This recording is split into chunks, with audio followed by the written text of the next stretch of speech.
Alright, what's going on guys? It's Chev, and happy Valentine's Day. If you have subscribed to me within the past year, you probably haven't seen one of these videos before, maybe you've gone back, but every single Valentine's Day, I tell the story of Jordan Allen. This is not going to be a positive kind of video, and I always try to warn before the story starts that I'm not trying to shit on anybody's mood or anything like that. I just wanted to kind of serve as a reminder to people. Just be safe and cherish the ones that you love, because really unexpected things happen, and yeah, I don't know. It was my senior year, Valentine's Day, 2012, only a couple more months away from graduating, and during the time that I was in high school, I was part of the auto mechanics club. I went to a vocational school. They call it a club. It's not like an after-school activity kind of thing. It's an actual course that you take for 4 years, and you can get your certifications and stuff. And by going into this class with all of my friends and stuff, I ended up meeting somebody named Jordan. Jordan was a person that was always kind of just doing his own thing. He was not the best student in the world, I'll say that right now. All the teachers loved him no matter what, because his good spirit and his energy, you could just feel it at all times. Like, no exaggeration, you could feel it every single time. Every single time you would come into the room, you would just feel him. You would just feel it from him. He was always in a good mood. I've maybe only seen him bummed out once, twice. Over 4 years, seeing him hundreds and hundreds of days. There were a couple times when I was riding into school instead of taking the school bus, that we picked him up since he lived near me. Just riding in the car with him, listening to music and shit. He always had energy, even waking right up in the morning and shit, man. He is just basically the opposite of me at the time, but being pretty different from each other, we became friends. I'm not gonna say that I was his best friend or anything like that, but I did know him. I did know how he was. I did know the things that were like going on, and I talked to him every single day. So in this auto mechanics class, there's usually only 1 or 2 teachers that are like stationed there that just, you know, obviously are teaching the class. My auto teacher at the time, Mr. Russian, had to watch maybe 30, 40 students or something like that once everybody got called down to this activity period. And basically people would come down to this auto mechanics place during this activity period, which is just like an hour long. It would happen maybe once every couple weeks or so. It didn't happen that often. So obviously with more people coming down into the class and everything, he had so many more people to watch around that time.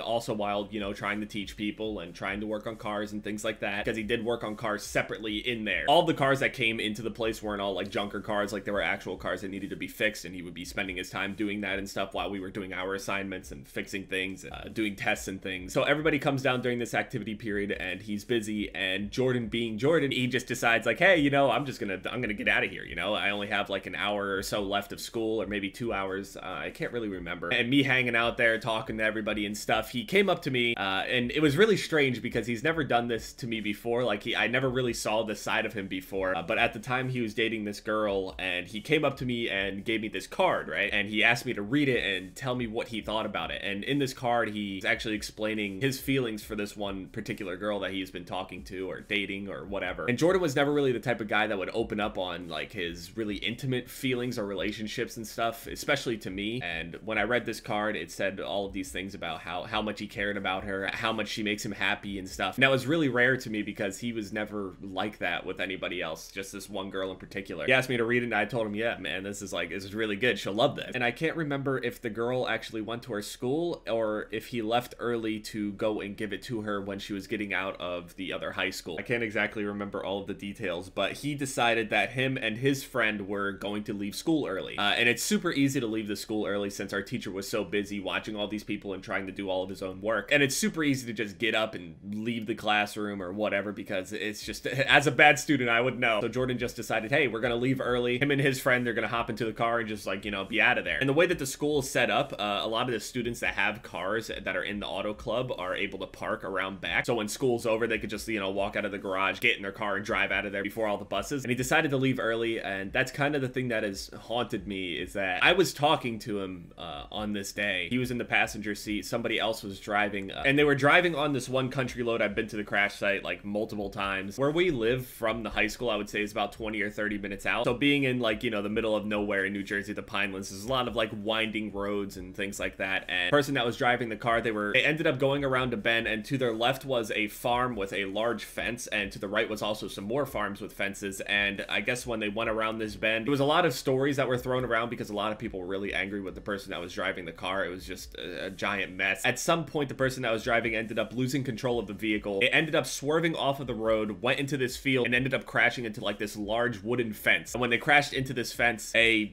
wooden beam went through the windshield and hit Allen in the head. When the cops were called, they got there, and Jordan was unconscious. He was unresponsive, but he was still alive. They brought him to the hospital. He stayed there for I think 2 days. And during that 2-day period, everybody at school, you know, had already heard about that within an hour of it. It was all over like our, you know, little Facebook and things. All of our social media, everybody was talking about it, asking if it was true. Did it really happen? Is it the Jordan that we know? Who's driving the car? What happened? Is he okay? And coming back to school for those next 2 days were really, really bad. Like, people couldn't focus. People couldn't.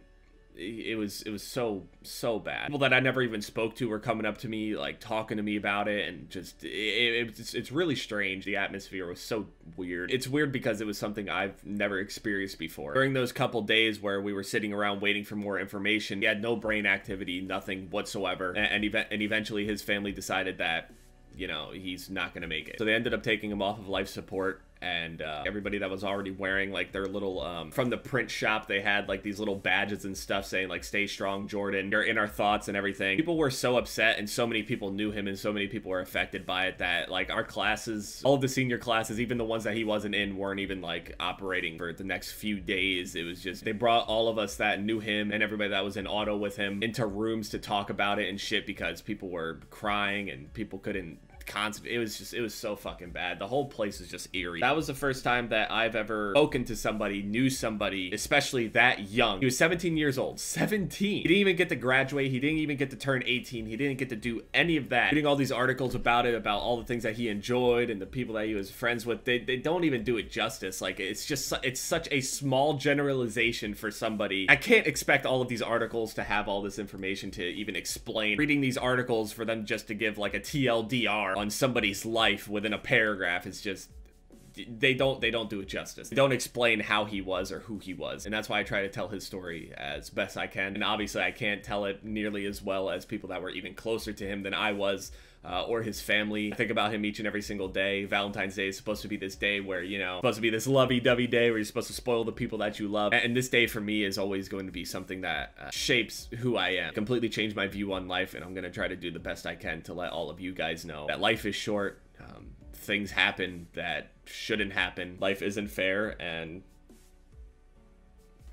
bad things happen. On a day where you cherish your loved ones, not just by spoiling gifts, just give them a hug, a kiss, even more than that. I know all these people like to make these Valentine's jokes about being alone and all this other shit, but if you got a family, if you got anybody, any of your friends, tell them how much they mean to you, because you just don't know what's gonna happen. As corny as it sounds, I always thought it sounded so fucking corny up until it happened to me. And I regret not talking to him more about Jordan. I just want everybody to be safe. If you got a date tonight or whatever, if you're gonna go do something special, be safe, be careful, be smart. Rest in peace, Jordan Allen. And yeah, it's been Jev, guys.